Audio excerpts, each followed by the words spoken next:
जब कभी हमें असफलता मिलती है तब हम मानसिक रूप से तनाव में आ जाते हैं। ऐसे वक्त में हमें किसी अपने की ज़रूरत होती है ताकि कोई सहारा मिल सके और हमें आगे बढ़ने के लिए प्रेरित कर सके। कई बार लोग अवसाद में चले जाते हैं और गलत कदम उठा लेते हैं। आज की कहानी में भी कुछ ऐसे ही होता है। एक लड़की जो असफल हो गई थी अपनी परीक्षा में, उसे ज़रूरत थी किसी अपने की। एक अपना उसके पास आता तो ज़रूर है, मगर उसका फ़ायदा उठाने के लिए, और वो इतना फ़ायदा उठाता है कि वो लड़की हमेशा हमेशा के लिए काल के गाल में समा जाती है।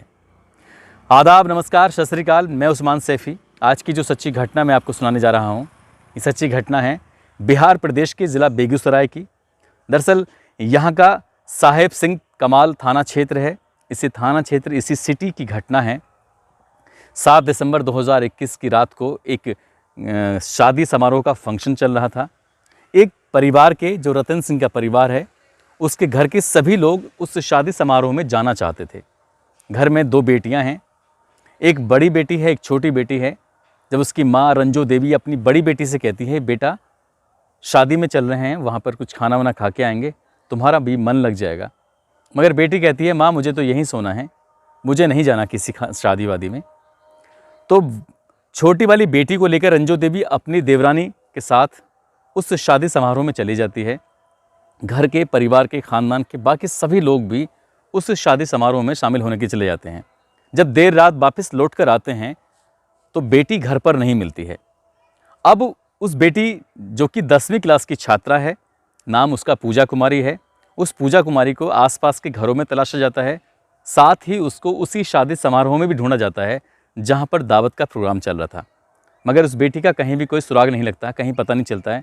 अब आसपास के जितने भी घरों के लोग हैं, सभी मिलकर उस बेटी को तलाशना शुरू कर देते हैं, और जहाँ तक उनकी पहुँच थी वहाँ तक फ़ोन के माध्यम से भी और वैसे भी चल कर भी वो जाते हैं और उस बेटी को तलाश करने की कोशिश करते हैं। मगर पूरी रात निकल जाती है, उस बेटी का कहीं कोई सुराग नहीं लगता।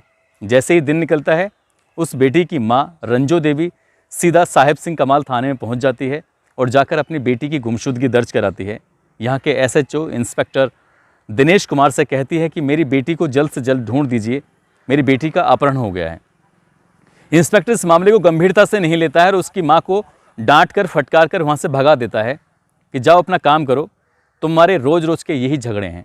ये कहकर जब इंस्पेक्टर से डांटता है तो माँ रोती हुई वहाँ से निकल आती है और अपने परिवार वालों के साथ अपनी बेटी को ढूंढना शुरू कर देती है। 8 तारीख भी निकल जाती है और 9 दिसंबर भी पूरा निकल जाता है, मगर उस बेटी का कहीं कोई सुराग नहीं लगता है। लगभग 96 घंटे बाद, यानी कि 10 दिसंबर 2021 को लगभग दोपहर के आसपास कुछ लोगों को ये जानकारी मिलती है कि नवटोलिया गांव के पास जो रेलवे ट्रैक है, वहाँ पर एक बहुत बड़ा गड्ढा है। उस गड्ढे में एक लड़की की लाश पड़ी हुई है। घर वाले रोते बिलखते वहाँ पहुँचते हैं और उस बेटी ने जो कपड़े पहने हुए थे, उस कपड़ों से साफ पता चल जाता है कि ये कोई और नहीं बल्कि उनकी खुद की बेटी है, जिसका नाम पूजा कुमारी है, जिसकी उम्र अभी लगभग 17 साल के आसपास है, जो कि अभी कक्षा 10 की छात्रा है, जो 10 में पढ़ रही थी।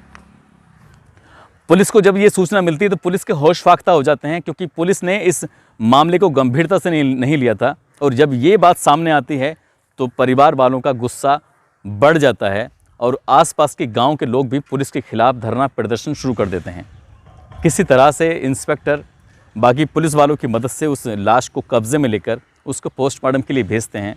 प्रथम दृष्टया साफ दिखाई दे रहा था उस लड़की के साथ मारपीट हुई है, साथ ही उसकी गला घोंटकर हत्या की गई है, क्योंकि उसके गले में एक फांसी का फंदा बना हुआ था उसकी शॉल का, जिससे साफ अंदाज़ा लगाया जा सकता था।